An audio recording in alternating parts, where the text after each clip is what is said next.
Palavra da Verdade, com Hernandes Dias Lopes. Peço que você abra imediatamente a sua Bíblia comigo, na segunda carta de Pedro, capítulo 3. Segunda carta do apóstolo Pedro, capítulo 3.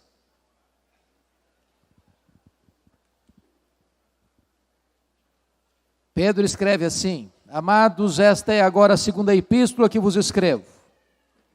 Em ambas procuro despertar com lembranças a vossa mente esclarecida, para que vos recordeis das palavras que anteriormente foram ditas pelos santos profetas, bem como do mandamento do nosso Senhor e Salvador, ensinado pelos vossos apóstolos.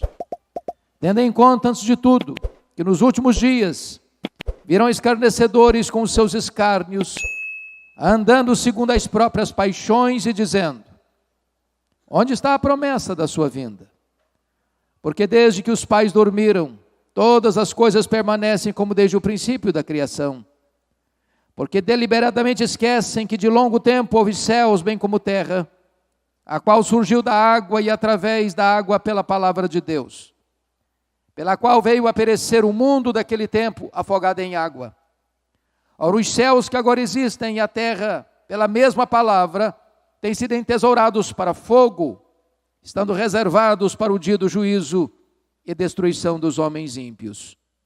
Há, todavia, uma coisa, amados, que não deveis esquecer: que para o Senhor um dia como 1000 anos, e 1000 anos como um dia. Não retarda o Senhor a sua promessa, como alguns a julgam demorada. Pelo contrário, Ele é longânimo para convosco, não querendo que nenhum pereça, senão que todos cheguem ao arrependimento. Virá, entretanto, como ladrão o dia do Senhor, no qual os céus passarão com estrepitoso estrondo, e os elementos se desfarão abrasados. Também a terra e as obras que nela existem serão atingidas. Visto que todas essas coisas hão de ser assim desfeitas, deveis ser tais como os que vivem em santo procedimento e piedade, esperando e apressando a vinda do dia de Deus, por causa do qual os céus incendiados serão desfeitos, e os elementos abrasados se derreterão. Nós, porém, segundo a sua promessa, esperamos novos céus e nova terra nos quais habita a justiça. Por essa razão, pois, amados, esperando essas coisas, empenhai-vos por ser achados por Ele em paz, sem mácula e irrepreensíveis, e tende por salvação a longanimidade de nosso Senhor, como igualmente o nosso amado irmão Paulo vos escreveu, segundo a sabedoria que lhe foi dada, ao falar acerca desses assuntos, como de fato costuma fazer em todas as suas epístolas, nas quais há certas coisas difíceis de entender, que os ignorantes e instáveis deturpam, como também deturpam as demais escrituras para a própria destruição deles. Vós, pois, amados, prevenidos como estáis de antemão, acautelai-vos, não suceda que, arrastados pelo erro desses insubordinados, descaiais da vossa própria firmeza. Antes, crescei na graça e no conhecimento de nosso Senhor e Salvador Jesus Cristo. A Ele seja a glória, tanto agora como no dia eterno. Amém. Eu quero conversar um pouco com vocês hoje sobre exatamente o retorno do Rei. A segunda vinda de Cristo é a acrópole da nossa esperança. É o pináculo da fé cristã. É o ponto culminante da história. A segunda vinda de Cristo será o evento mais auspicioso, glorioso e estupendo de toda a história da humanidade. O fato de Jesus retornar prova para nós que a história não está à deriva. Ela não é como um caminhão sem freio ladeira abaixo. A história não está dando voltas em círculo como pensavam os gregos. A história caminha para uma consumação na vitória retumbante de Jesus Cristo e da sua igreja. Estejam certos disso. A mentira não prevalecerá sobre a verdade. Prestem bem atenção. A injustiça não dominará a justiça. O diabo não ganhará esta batalha. Jesus Cristo virá vitoriosamente, poderosamente, e colocará todos os seus inimigos debaixo dos seus pés. E ele então reinará para sempre e sempre com a sua igreja. Jesus voltará, e voltará pessoalmente. Ele não enviará um embaixador, ele pessoalmente virá. Ele voltará visivelmente, todo olho verá, até aqueles que o traspassaram. Ele voltará audivelmente, ouvida a voz do arcanjo e ressoada a trombeta de Deus, ele descerá dos céus com grande poder e muita glória. Ele voltará também repentinamente, diz a Escritura, que será num momento, num átomo de tempo, num instante, num abrir e fechar de olhos. A trombeta soará e Jesus virá gloriosamente para buscar a sua noiva. Jesus virá ainda inesperadamente. Vai ser como ladrão de noite, não vai ser um dia óbvio. Vai ser um dia comum como qualquer outro. Quando você levanta e leva os filhos para a escola, ou os busca da escola, e vai para o seu trabalho, e retorna do seu trabalho, vai ser um dia assim, que Jesus virá. Você não sabe o dia, você não sabe a hora, portanto devemos vigiar. Mas ainda mais, a segunda vinda do Senhor Jesus Cristo será inescapável. Vai ser como mulher grávida. Estando grávida, precisa dar à luz. Os homens maus, os homens ímpios, os homens que não querem acertar sua vida com Deus, não querem pensar nesse dia, querem negar esta verdade, porque esse dia certamente vai ter que encurralá-los, e eles vão ter que comparecer perante o justo e reto tribunal de Deus, e os homens tentam negar esta verdade, eles tentam esconder essa verdade, eles tentam distorcer essa verdade, mas nada nem ninguém pode evitar que Jesus Cristo volte, e volte gloriosamente para buscar a sua igreja. Jesus voltará gloriosamente, poderosamente, vitoriosamente. Ele matará o anticristo com o sopro da sua boca. Ele lançará no lago do fogo o diabo. Ele lançará no lago do fogo o falso profeta. Ele lançará no lago do fogo todos aqueles que não tiverem seus nomes escritos no livro da vida. E o último inimigo a ser vencido, a morte, também será lançada no lago do fogo. E então haverá novos céus e nova terra, nos quais habita a justiça. Jesus voltará.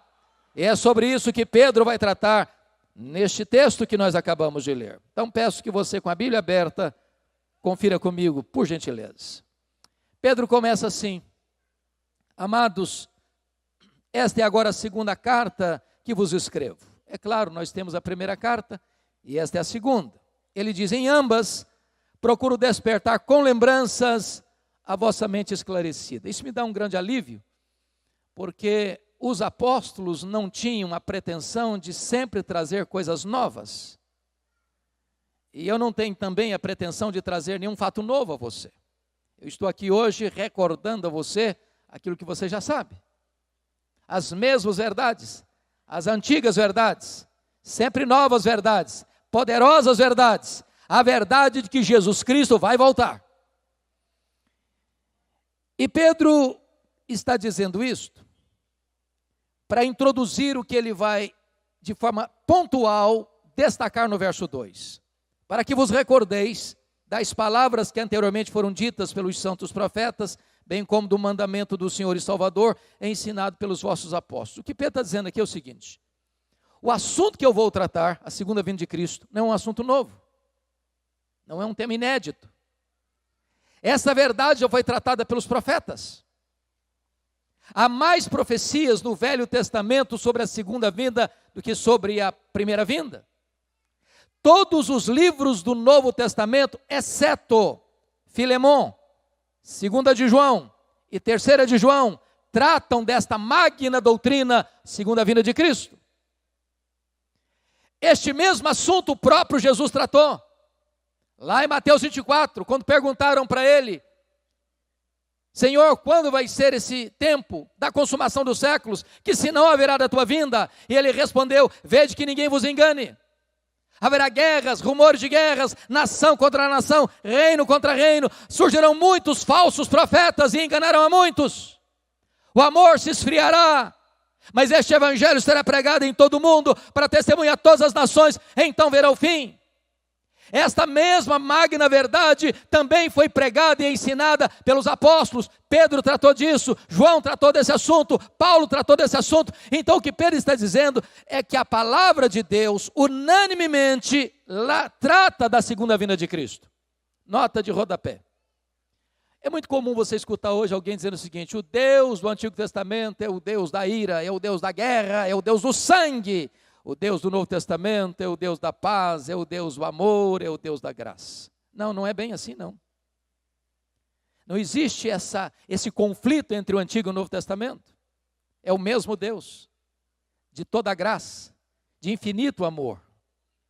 É o Deus que tem anunciado às gerações passadas, à geração presente, e anunciará às gerações pósteras, que Jesus Cristo, Filho de Deus, voltará em glória para buscar a sua noiva. Esta mensagem foi gravada durante o evento da Consciência Cristã e faz parte de uma série de outras mensagens que estão disponíveis no Bless, uma plataforma de estudos bíblicos focada em te auxiliar na sua jornada de fé. Acesse o link que está na descrição e saiba mais. Então, por que ele está tratando disso? Porque notem comigo que no verso 3, ele vai introduzir o problema dos falsos mestres, que estão vivendo uma vida errada, que estão pregando uma mensagem errada. E qual é a mensagem dos falsos mestres? Está comigo? Confira comigo o versículo 4. Onde está a promessa da sua vinda? Eles dizem isso. Onde está a promessa da sua vinda? Os falsos mestres negam que Jesus voltará. Mas por que negam? Porque essa doutrina não lhes convém. Porque esta verdade os incomoda. Porque esta verdade os confronta. Porque esta verdade os atinge de cheio. Uma vez que eles não querem mudar a sua vida, uma vez que eles não querem mudar a sua doutrina, uma vez que eles não querem mudar a sua conduta, anunciar que Jesus vai voltar é anunciar o juízo, o acerto de contas. Então preste bem atenção, quando alguém não quer mudar a sua conduta, ele tenta mudar a doutrina. Notem comigo o versículo 3. Os falsos mestres estão surgindo e virão escarnecedores com os seus escárnios, andando segundo as suas próprias paixões. Se a teologia está errada, a ética está errada. Se o ensino está errado, a vida está errada. Você nunca vai encontrar um falso mestre sendo padrão de piedade, porque a teologia é mãe da ética. Então o que Pedro está dizendo é que esses falsos mestres que estão ensinando uma doutrina errada, que Jesus não vai voltar, onde está a promessa da sua vinda?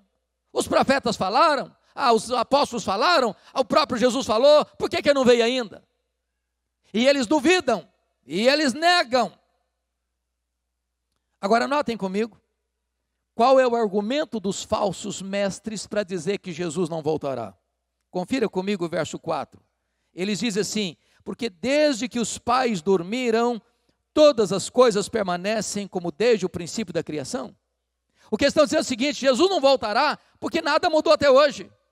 E se nada mudou até hoje, nada vai mudar daqui para frente. Desde que o mundo é mundo, não aconteceu nada, não mudou nada. Portanto, falar que Jesus voltará é uma ilusão, é uma quimera, é uma utopia, é enganar as pessoas ou amedrontá-las. É esta a mensagem dos falsos mestres. Qual é a resposta de Pedro a essa gente? Se você percebeu, o que os falsos mestres estão negando é a integridade das Escrituras, é a inerrância das Escrituras. O que os falsos mestres estão negando é que os profetas falaram que Jesus vai voltar. Jesus falou que ele vai voltar. Os apóstolos pregaram que Jesus vai voltar. Se eles estão perguntando, mas onde está essa promessa? O que eles estão fazendo? Negando que a Bíblia merece crédito. Meus amados irmãos, tem muita gente ainda hoje que prega outra coisa, que a Bíblia não está mais no centro do púlpito, que as mensagens não são mais fundamentadas nas Escrituras, pessoas pregando aquilo que elas pensam, aquilo que elas acham, aquilo que elas concebem no laboratório enganoso do coração humano, mas nós precisamos dizer que a Bíblia é a palavra de Deus, que a Bíblia é infalível, que a Bíblia é inerrante, que a Bíblia é suficiente, passa o céu, passa a terra, mas a palavra de Deus não vai passar. Qual o argumento de Pedro para provar que os falsos mestres estão errados? Eles estão colocando em dúvida a integridade da Bíblia. Então vamos ver a resposta de Pedro. Onde está a promessa da sua vinda? Porque desde que os pais dormiram, todas as coisas permanecem como desde o princípio da criação. Será que é isso mesmo? A resposta de Pedro no versículo 5. Porque deliberadamente esquecem. Deixa eu dizer algo aqui. O ateísmo não é um problema intelectual. O ateísmo é um problema moral. O apóstolo Paulo diz que a ira de Deus se revela do céu contra toda impiedade e perversão dos homens que detêm a verdade pela injustiça. O homem que não quer mudar a sua conduta, não quer mudar a sua vida, ele recebe a verdade, ele vê a verdade, ele escuta a verdade, mas essa verdade o incomoda, essa verdade o esmaga, essa verdade o fere, essa verdade o chama ao arrependimento, e como ele não quer mudar a sua conduta, ele tenta afogar essa verdade, ele tenta matar essa verdade. E aqui Pedro está dizendo que os falsos mestres que estão dizendo, onde está a promessa da sua vinda? Desde que o mundo é mundo, nada mudou. E Pedro está dizendo, vocês esquecem deliberadamente, vocês não são honestos no argumento de vocês. E Pedro vai dar 3 razões para mostrar que os falsos mestres não são honestos na argumentação deles. Primeiro argumento, confira comigo, versículo de número 5. Porque deliberadamente esquecem que de longo tempo houve céus bem como terra, a qual surgiu da água e através da água pela palavra de Deus. Então está dizendo assim, não mudou nada não, pois o mundo foi criado e criado pelo poder da palavra de Deus. Segundo argumento, versículo 6. Pela palavra de Deus veio a perecer o mundo daquele tempo afogado em água. Então, vocês estão dizendo que nada mudou? Vocês estão esquecendo que houve um dilúvio. E o dilúvio veio pelo poder da palavra de Deus. Esta palavra que vocês negam, esta palavra que vocês torcem, por ela Deus criou o mundo e por ela Deus trouxe juízo ao mundo no dilúvio.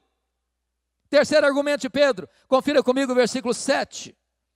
Ora, os céus que agora existem e a terra, pela mesma palavra, têm sido entesourados para fogo. Em outras palavras, vocês estão negando que a Bíblia merece crédito, vocês estão negando que a Bíblia é uma palavra íntegra e verdadeira e infalível e inerrante, pois por essa palavra Deus criou o mundo, por essa palavra Deus trouxe juízo ao mundo no dilúvio, e por essa palavra Deus trará o juízo final, quando os céus e a terra serão entesourados para fogo e os elementos se desfarão abrasados. Esta é a palavra que não pode falhar. Eu chamo a sua atenção para examinar comigo 3 versículos. Porque nenhum texto da Bíblia descreve com cenas tão eloquentes e tão vívidas esta cena do que o apóstolo Pedro nesta passagem. Olha o verso 7. Ele diz que por esta palavra os céus que agora existem e a terra têm sido entesourados para fogo. Agora olha o verso 10. Virá, entretanto, como ladrão o dia do Senhor, no qual os céus passarão com estrepitoso estrondo, e os elementos se descerão abrasados. Agora olha o versículo 12. Esperando e apressando a vinda do dia de Deus, por causa do qual os céus incendiados serão desfeitos, e os elementos abrasados se derreterão. Meus irmãos, você nunca viu, não está vendo e não verá a mente mais criativa produzir um filme de ficção retratando essa cena. Final do ano passado, começo deste ano, nós vimos os incêndios devastadores na Austrália. Até mesmo na nossa floresta úmida, floresta amazônica, tivemos focos de incêndio. O ano passado vimos a Catedral de Notre Dame em Paris ardendo em chamas. Agora imagine você o que é um incêndio cósmico. Os céus incendiados. O teto do universo caindo, e os elementos se desfazendo, abrasados. Imagine o que é toda a terra ardendo em chamas. Imagine o que é as colunas do universo ruindo, entrando em colapso. É uma cena de terror. É uma cena de medo. É uma cena catastrófica. E os homens desesperados vão tentar fugir dessa cena. Está lá em Apocalipse 6, 12 a 17. Os homens vão querer fugir para algum lugar, para uma caverna, para um buraco, para qualquer situação. Eles não estão com medo de morrer, não. Eles estão com medo de enfrentar a ira de Deus no seu juízo.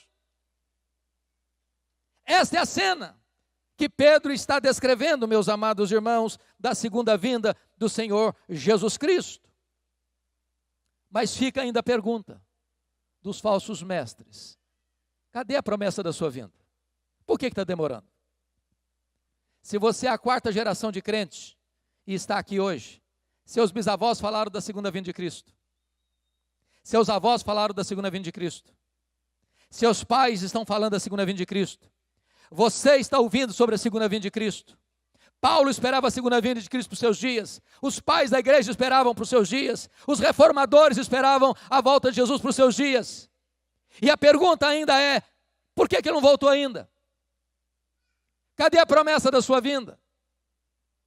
Vejamos a resposta de Pedro. Confira comigo o versículo 8. Há todavia uma coisa, amados, que não deveis esquecer, que para o Senhor um dia como 1000 anos, e 1000 anos como um dia. Deus não vê o tempo como o homem vê.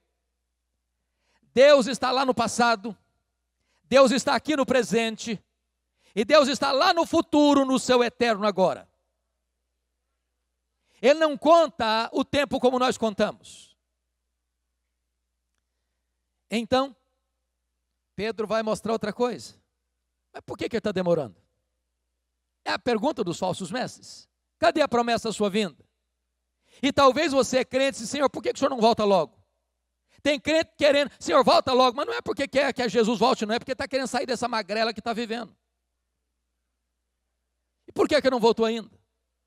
Pedro responde no versículo 9, confira comigo: não retarda o Senhor a sua promessa, como alguns a julgam demorada. Pelo contrário, Ele é longânimo para convosco, não querendo que nenhum pereça, senão que todos cheguem ao arrependimento. Sabe por que parece que Ele está demorando? É porque Deus está lhe dando mais uma chance, mais uma oportunidade de você se voltar para Ele. Porque não basta ser crente, não basta pertencer a uma igreja evangélica, não basta frequentar anualmente a consciência cristã, não basta ter nome de crente, não basta ter o nome no hall da sua igreja, não basta você ser batizado, não basta você ter uma Bíblia, não basta você orar, não basta você frequentar a sua igreja, não basta ter apenas lâmpadas, é preciso que você tenha azeite nessa lâmpada, é preciso que você esteja preparado para que aquele dia, ao chegar, não pegue você de surpresa. O Senhor está retardando por amor a você, por amor à sua misericórdia, lhe dando mais uma oportunidade de você se reconciliar com Deus. Mas alguém pode dizer assim: bom, já que Deus é tão misericordioso, que Ele está retardando mesmo, então deixa eu viver mais um pouquinho minha vida acomodada. Não vai chegar mesmo, vai demorar mesmo. Então deixa eu curtir um pouco mais. Aí Pedro insere o versículo 10, dizendo o seguinte: virá entretanto como ladrão o dia do Senhor. Preste bem atenção. Esse dia vai pegar muita gente de surpresa.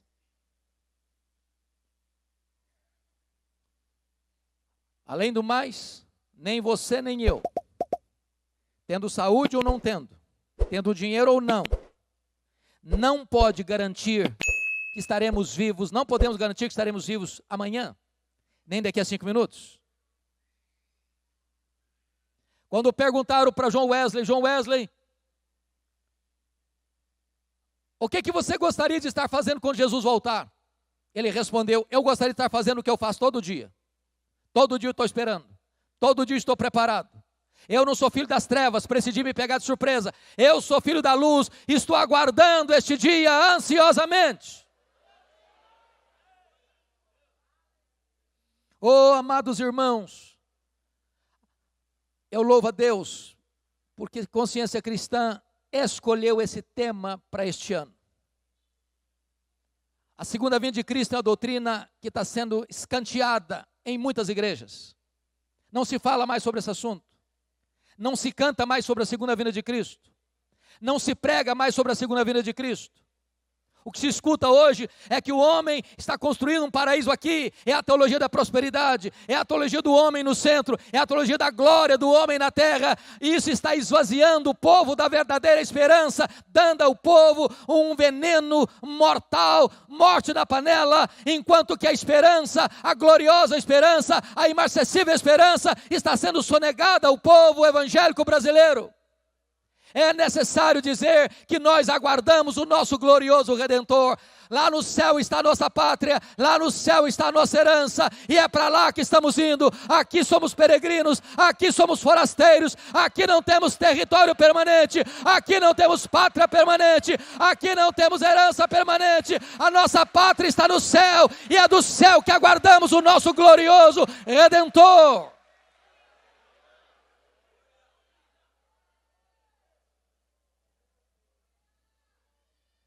Ora, preste bem atenção. Se você crê que Jesus vai voltar, que implicação tem isso na sua vida? Pedro trata disso da seguinte maneira. Olha comigo o versículo 11. Visto que todas estas coisas hão de ser assim desfeitas, ele está dizendo que os céus e a terra vão ser desfeitas. E olha comigo o versículo 10, parte B. Também a terra e as obras que nela existem serão atingidas. Aqui é importante você refletir. O que Deus criou vai ser desfeito. A linguagem aqui, irmãos, usada pelo apóstolo Pedro, no final do primeiro século, é como que a mesma linguagem da desintegração do átomo. Os elementos abrasados derreterão, se desfarão. Agora, isso vai ser destruído pelo fogo, mas também as obras que nela existem, os prédios, as casas, os palácios, aquilo que você construiu, aquilo que em que você investiu, aquilo que você ajuntou e acumulou. Eu quero dizer uma coisa a você nesta noite: se tudo que você tem na vida é dinheiro, você é pobre demais. Se tudo que você tem construído e feito na vida é acumular bens, casas, prédios, apartamentos, fazendas, você está juntando para o fogo. É hora da igreja parar e pensar que nós precisamos levantar e colocar tesouros lá em cima, onde nem a traça, onde nem a ferrugem e nem um ladrão pode tomar de você. Agora olha a orientação de Pedro no versículo 11. Visto que todas essas coisas vão de ser assim desfeitas, não é talvez sejam desfeitas, vão ser desfeitas, deveis ser tais como os que vivem em santo procedimento e piedade. Se você crê que Jesus vai voltar, você tem que mudar a sua vida. Não dá para você, não, Jesus vai voltar e você está vivendo deliberadamente no pecado. Isso é loucura. Segundo, como é que nós devemos esperar a volta de Jesus? Olha o versículo 12. Esperando a vinda do dia de Deus. A ideia do esperar aqui é como se você estivesse na ponta dos pés, olhando para o horizonte, como aquele pai do pródigo estava olhando para a estrada todo dia, para o filho retornar, e quando o filho aponta na estrada, ele corre, ele abraça, ele beija, ele celebra. É com essa expectativa que a igreja deve esperar o retorno do rei. Terceiro, olha o que Pedro diz no versículo 12 ainda, não só esperando, mas apressando a vinda do dia de Deus. Bom, só Deus, o Pai, sabe esse dia. E como é que você e eu podemos entrar nessa agenda e apressar esse dia? A única maneira, e Jesus Cristo dá a senha para nós, Mateus 24:14, e este evangelho do reino será pregado em todo o mundo para testemunhar todas as nações, então virá o fim. Se você crê que Jesus vai voltar, é hora de você começar a pregar para a sua família, é hora de você começar a pregar para os seus parentes, é hora de você começar a pregar lá na faculdade onde você estuda, é hora de você começar a pregar lá no escritório onde você trabalha, é hora de você começar a pregar lá na empresa e na fábrica que você trabalha, é hora de você se levantar como uma testemunha de Deus e dizer o seguinte: Jesus é o único Salvador, Ele é o único Senhor, e hoje Ele quer ser o seu advogado, mas se você não se arrepender, Ele voltará como seu juiz, e você vai ter que enfrentar o seu julgamento. Então prepara-te para te encontrares com o Senhor teu Deus. Mas notem comigo, em quarto lugar, versículo 13. E aqui, irmãos, essa cena para mim é dramática, porque a cena que Pedro coloca aqui é de terror. Eu acho que por mais dramático que seja um filme de ficção ou de terror que você já assistiu, você nunca assistiu algo semelhante. Os céus incendiados, os elementos abrasados se derretendo e se desfazendo, a terra e tudo que está em cima dela pegando fogo, há um incêndio cósmico. Isso não é ficção, isso não é figura de linguagem, exatamente isso é o que vai acontecer. Você diz: bom, mas então vai ser uma coisa horrorosa, vai ser uma coisa terrível, vai ser uma coisa amedrontadora. Aí entra o versículo 13, confira comigo o versículo 13, e Pedro diz assim: nós, porém, note a adversativa, sempre que você estiver lendo um texto, preste atenção nas conjunções adversativas, mas, porém, entretanto, todavia, nós, porém, o povo de Deus, porém, a igreja de Deus, porém, aqueles que foram remidos e lavados no sangue do Cordeiro, porém, segundo a sua promessa, esperamos novos céus e nova terra. Esse dia vai ser dia de trevas para o ímpio, mas vai ser dia de luz para o crente. Esse dia vai ser o dia da nossa maior alegria, o dia da nossa maior vitória, quando o nosso glorioso Redentor surgir nas alturas. Os mortos em Cristo ressuscitarão primeiro, com corpos incorruptíveis, imortais, poderosos, gloriosos, espirituais, celestiais, semelhante ao corpo da sua glória, e nós, os que estivermos vivos, seremos transformados e arrebatados para encontrar o Senhor Jesus nos ares, e então nós ouviremos a sua voz: vinde benditos de meu Pai, entrem na posse do reino que vos está preparado desde a fundação do mundo, e nós entraremos para as bodas do Cordeiro com Ele, numa festa que nunca mais vai acabar. Não haverá dor, não haverá lágrima, não haverá pranto, não haverá luto, e nós estaremos para sempre e sempre com Ele, em novos céus e nova terra.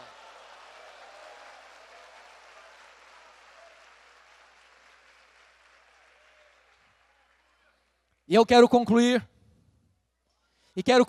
com Pedro, porque Pedro é um pregador, e todo pregador, além de expor a Escritura, ele aplica a Escritura.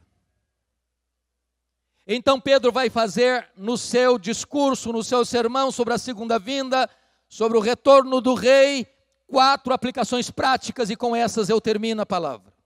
Primeira aplicação prática de Pedro, confira comigo o versículo 14. Por essa razão, note que por essa razão é uma palavra de consequência. Por essa razão, pois, amados, esperando essas coisas, que coisas? A volta gloriosa do rei. Empenhai-vos por ser achados por ele em paz, sem mácula e irrepreensíveis. Primeiro, se você crê que Jesus vai voltar, para de brigar, irmão. Para de fazer confusão. Para de ser encrenqueiro. Ô irmãos, eu fico constrangido com o que está acontecendo com a igreja evangélica brasileira. As brigas nas redes sociais. Eu sou calvinista. Eu sou arminiano. E começam a brigar como se fossem inimigos. Aqui em cima, às vezes, a briga pode ser até no campo das ideias, mas aqui embaixo, é uma briga de foice no escuro, onde pessoas machucam irmãos, humilham irmãos, ofendem irmãos. Nós precisamos de parar de ser crianças, termos maturidade. Nós somos aqueles que foram lavados no sangue do Cordeiro. Nós somos aqueles que foram remidos pelo nosso glorioso Redentor. Nós somos aqueles que foram habitados e revestidos com o poder do Espírito Santo. E nós não podemos ficar brigando uns com os outros. Nós precisamos viver em paz. Em paz. Há muita soberba, irmãos, no meio evangélico brasileiro. Soberba intelectual, soberba doutrinária. Talvez se nós fôssemos mais humildes, nós poderíamos ajudar mais, abençoar mais, cooperar mais, contribuir mais, pavimentar mais o caminho. Se você crê que Jesus vai voltar, é hora de você entender isso, que o Senhor nos ache em paz. Segunda aplicação de Pedro. Aceitem a verdade. Eu acho belíssimos versos 15 e 16, confiram comigo. E tende por salvação a longanimidade de nosso Senhor, como igualmente o nosso amado irmão Paulo vos escreveu, segundo a sabedoria que lhe foi dada, ao falar acerca desses assuntos, como de fato costuma fazer em todas as suas epístolas, nas quais há certas coisas difíceis de entender, que os ignorantes deturpam, como também deturpam as demais escrituras, para a própria destruição deles. Eu fico aliviado quando Pedro diz isso, porque às vezes eu pensava que só eu achava que Paulo falava coisas difíceis. Mas o irmão Pedro, que era colega de Paulo, mas esse Paulo recebeu uma dose especial de sabedoria divina, porque ele fala algumas coisas que difícil de entender. Mas o que é maravilhoso é que Pedro escreve essa carta no final da vida. No final da vida dele. Pastor, o senhor não está chutando, não? É isso mesmo? É sim. Eu posso provar para você que Pedro escreveu essa carta no final da vida dele. Vocês se lembram de João 21, 18 e 19? Quando Jesus está restaurando Pedro, lá no mar da Galileia, Jesus disse assim para Pedro: Pedro, você se lembra quando você prometeu que você daria a vida por mim? Morreria por mim? Pois é, Pedro, esse dia vai chegar. Só que não vai ser agora não. Agora você é jovem. É quando você ficar velho. Agora você vai para onde você quer. Mas quando você ficar velho, eles vão cingir você, eles vão pregar você, eles vão crucificar você. Mas você vai glorificar a Deus com esse gênero de morte. E Pedro ficou velho. Agora pense comigo, querido prefeito, o Pedro indo para casa depois de um dia de trabalho, botar a cabeça no travesseiro e pensar: bom, Jesus disse que quando eu ficar velho, eu vou morrer crucificado. Aí está pregando um sermão, quando ele termina de pregar, vem de novamente dele: Jesus falou que quando eu ficar velho, eu vou morrer crucificado. Aí ele sai para fazer uma viagem missionária, enquanto caminha, vem na mente dele: o Senhor falou que quando eu ficar velho, eu vou morrer crucificado. Se fosse você, como é que você se comportaria? Sabendo que na velhice você não vai se aposentar e morar numa casa de campo, nem numa casa de praia. Mas que a velhice aguarda para você morte e morte de cruz. Pois bem, quando ele está começando essa carta, lá no capítulo 1, versículo 14 e 15, ele diz assim: eu estou certo estou de que estou prestes a deixar o meu tabernáculo, estou prestes a morrer, como efetivamente nosso Senhor Jesus Cristo me revelou. Mas de minha parte, esforçar-me-ei diligentemente por fazer que a todo tempo, mesmo depois da minha partida, conservei lembrança de tudo. Pedro está dizendo o seguinte: Roma vai me matar. E quando ele foi crucificado, ele disse para os seus executores: crucifiquem-me, mas eu não sou digno de morrer como morreu o meu Senhor, crucifiquem-me de cabeça para baixo. Agora ele está velho, ao escrever essa carta. E ele está dizendo que as cartas que Paulo escreveu já eram consideradas nas igrejas do primeiro século como escrituras canônicas. Esta verdade que você tem hoje já era considerada a palavra de Deus lá na época de Pedro. Firme-se nessa verdade, irmão. Eu quero encorajar vocês, queridos, a lerem a Bíblia todo este ano, a mergulharem na Bíblia, a estudarem a Bíblia, para vocês não serem inocentes e inúteis nas mãos dos espertalhões da fé. para vocês não serem manipulados pelos camelôs da fé. Estudem a Bíblia, leiam a Bíblia, meditem na Bíblia, vivam a Bíblia, preguem a Bíblia, comprometam-se com esta palavra. Terceira aplicação de Pedro. Olha o versículo 17. Vós, pois, amados, prevenidos como estáis de antemão, acautelai-vos. Não suceda que, arrastados pelo erro desses insubordinados, descaiais da vossa própria firmeza. Erros de quem? Dos falsos mestres, insubordinados, que não obedecem, que não se curvam, que não se submetem à autoridade da palavra de Deus. Então, um conselho que Pedro está dando é o seguinte: todo dia eu recebo e-mails, eu recebo WhatsApp, pessoas, pastor, o senhor escutou o que o fulano disse? O senhor viu lá o que aquele pregador falou? O senhor viu lá que maluquice que o cara disse, que a Bíblia não é a palavra de Deus? O senhor viu lá que o camarada diz que ele e Deus é a mesma coisa, que ele não tem nenhum complexo de inferioridade em relação a Deus, porque ele é tão santo e tão justo como Deus? O senhor escutou isso? E o senhor escutou mais aquela heresia? E aí, irmão, sabe o que está dizendo? O tempo, amado, é curto demais para você ficar gastando tempo com as heresias. Para de ficar escutando essas coisas, para de ficar dando ouvido a essas coisas. Dedique o seu tempo para ler a Bíblia, para estudar a Bíblia, para escutar a sã doutrina, para se alimentar do trigo e não da palha. Ah, irmão, não gaste o seu tempo com os falsos mestres, porque eles vão botar dúvida na sua mente, como o diabo botou dúvida na mente de Eva. Estude a Bíblia, mergulhe na Bíblia, prenda-se a esta verdade sublime, para que você não venha a ser enredado e fique fraco na fé e descaia da sua firmeza. Último conselho de Pedro. Se você crê que Jesus vai voltar, olha o que ele diz no versículo 18: antes crescei na graça e no conhecimento de nosso Senhor e Salvador Jesus Cristo. Oh, amado, hoje eu preciso ser melhor que ontem, amanhã preciso ser melhor que hoje. A vida não pode ser um zigue-zague, a vida não pode ser um alto e baixo todo dia. Nós precisamos caminhar para frente, nós precisamos caminhar para o alto. Nós precisamos crescer. Primeiro conhecer, crescer no conhecimento. Crescer no conhecimento. Eu sou muito feliz, muito grato a Deus por algumas coisas. Eu acho, pastor, nós vivemos hoje no tempo mais importante e magnífico da história da humanidade.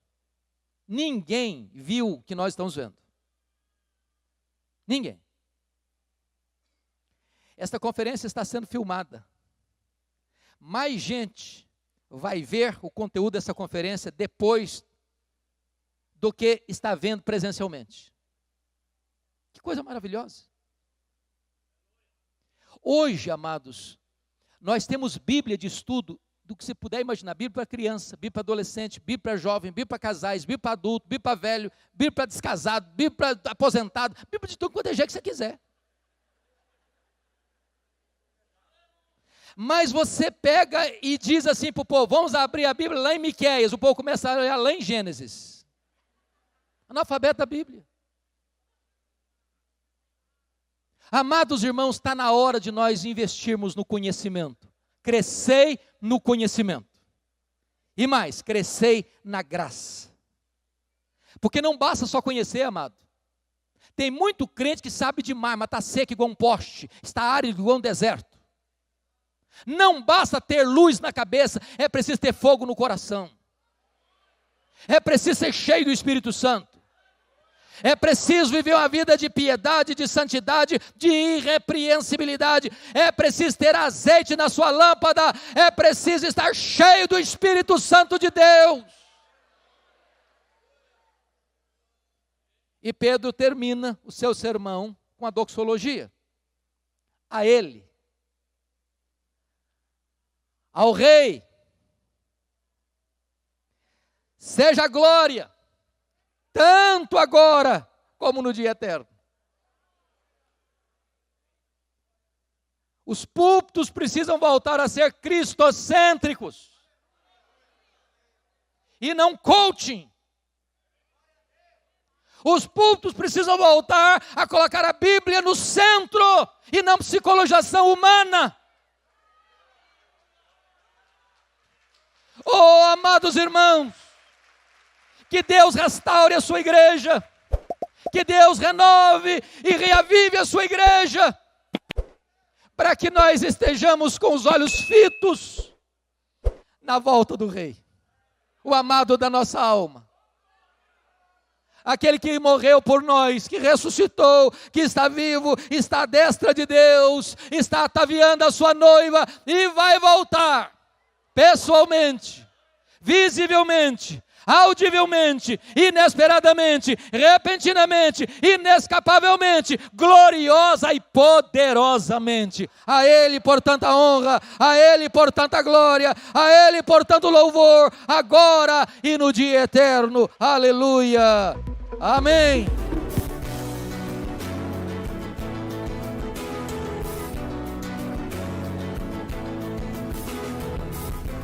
Palavra da Verdade, com Hernandes Dias Lopes.